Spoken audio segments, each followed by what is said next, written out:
This week's reading is The Perfect Candidate. Remember, unwrap strategies. You underline the title first to know what you'll be reading about. Number your paragraphs if it needs to be numbered. W is walk through the questions. So you would like to walk through the questions before you read the text because you want to read for meaning, not just to read. Monday's questions. Before you read, make a prediction about the story based on the title. What is the setting in the story? Remember, setting is where and when the story takes place. What is the story mostly about? Determine the meaning of the word priority in the story. So let's go back to the story. The Perfect Candidate. When Mr. Sorensen announced that the student council election would be next month, Hua heard classmates whispering her name. Hua would be president, said Carlos. Of course she will. She's good at everything, said Keisha, glancing at Hua.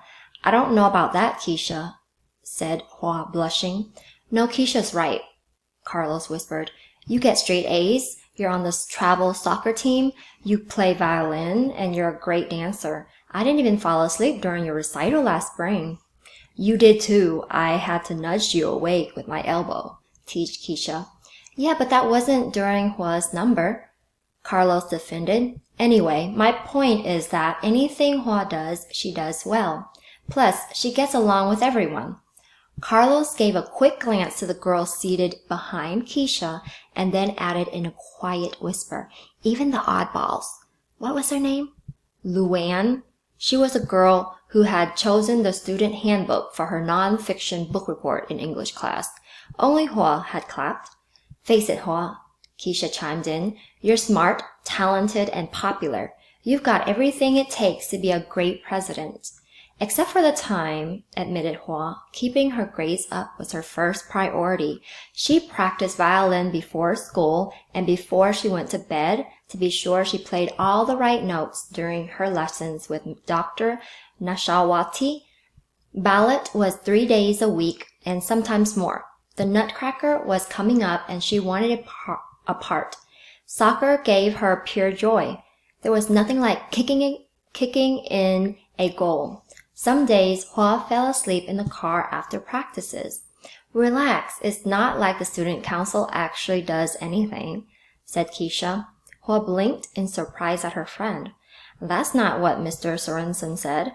They meet twice a month, they organize School Spirit Week, they plan the end-of-the-year 5th grade class trip, and they're in charge of doing fundraising to pay for it. Carlos nodded. Remember last year, the student council ran a school store before and after school on Fridays, selling pencils, notebooks, stuff like that to raise money. Friday? Hua's violin lesson with Dr. Nashawati was right after school on Fridays. Friday was the only slot he had available, and Hua had been happy to get it.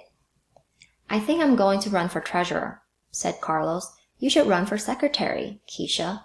Keisha shook her head. Secretary? Haven't you seen my handwriting? It's awful.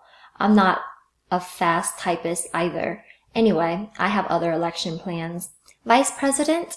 Asked Carlos. Nope, Hua's campaign manager. I have a great gimmick for her posters. We'll use smelly markers. A gimmick? How many posters will I have to make? Said Hua. No worries, smiled Keisha. You'll win just based on popularity. The most popular candidate always wins. Not always, said Miss Student Handbook from the desk behind Keisha. There have been 5 times in United States history when the person elected president wasn't the candidate who got the most votes. It has to do with the Electoral College. Well, I'm sure that's true. Not true, interrupted Keisha. Besides, who cares about what happens in college? We're in elementary school. Yeah, Luann, said Carlos. My name is not Luann. It's Leanne. And I like facts and politics, and I'm free on Fridays.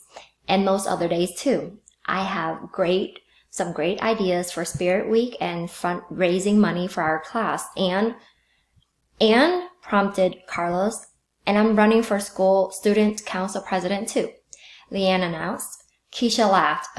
You? Most kids don't even know your name. You'll never win. Not with Ho running against you. I'm just as qualified as she is, said Leanne. The voters will decide. Hua had a decision of her own to make, and she needed to make it now. So let's go on to questions Tuesdays, Wednesdays, and Thursdays.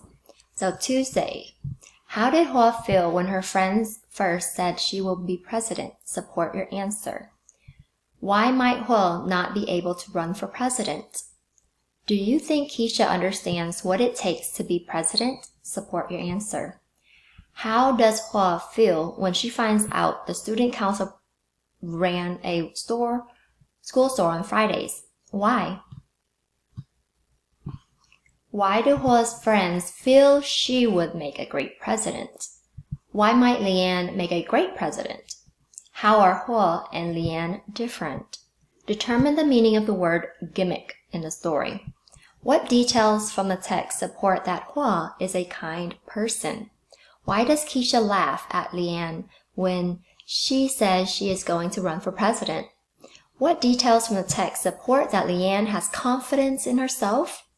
What do you think Hua will decide to do? Support your answer.